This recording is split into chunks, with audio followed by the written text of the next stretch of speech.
Good morning. Hope you're doing well this day.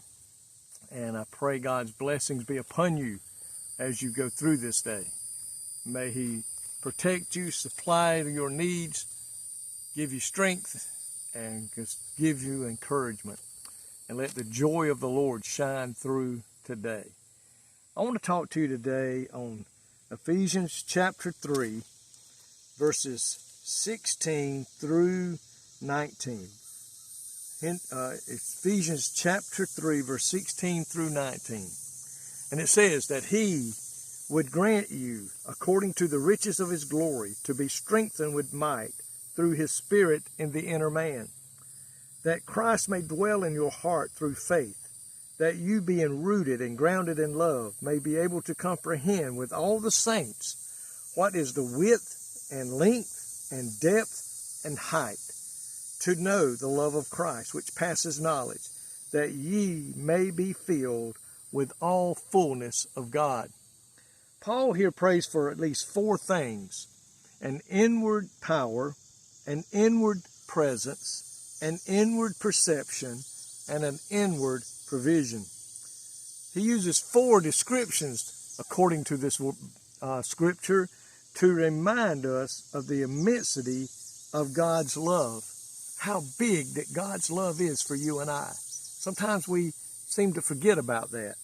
Number one, its width reminds us that His arms reach around the globe. Think about that, how long and how far God's arms can reach out to where we are, anywhere, anytime, and God can reach us. Number two, it says here, on the cross, His hands were stretched out for the whole world. The second one is length. It reminds us, it says, that His love extends from eternity past to eternity future. It existed before the foundations of the world were formed, and it will extend past this world's end. That's how wide and how long the length of God's love is. Folks, it's long. Its length is just never ending. It was there reaching out to us before the world was formed, and it will still be there when the world ends.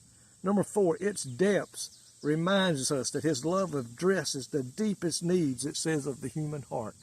No matter how deep a problem may be, no matter how serious it may be, the depth of His love can reach to wherever it is, whatever we have done, or wherever we have been, or whatever we're going through. The depth of God's love will reach. And its height reaches to the very throne of God. Think about that. The height of God's love reaches from here to the throne of God's love. It says here, out of love, Jesus came down from heaven and lifts up to His level anyone who chooses to believe, because no one can climb up to His.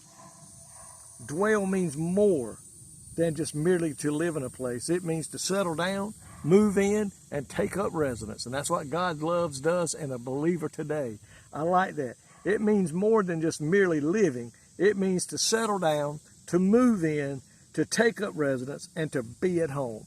And that's what the love of God does today for a child of God. It takes up a dwelling place within us, that we can feel His love no matter what condition we may be in, no matter what we may be going through.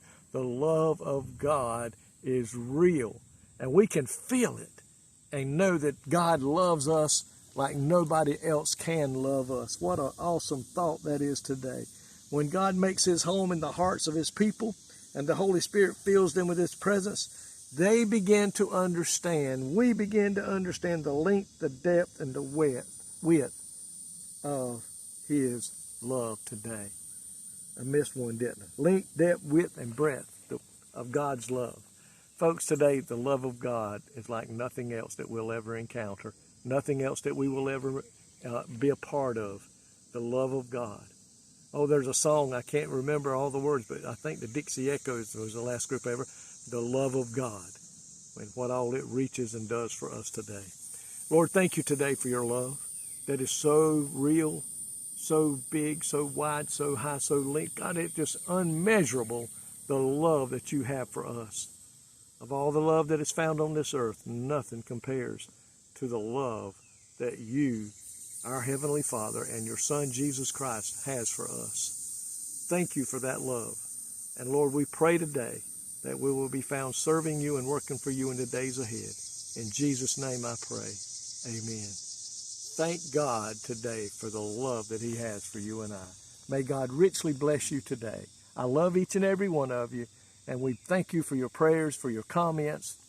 I pray that you would share these devotions with someone, especially those who may be lost, that somehow, some way, they may come to know him as Lord and Savior.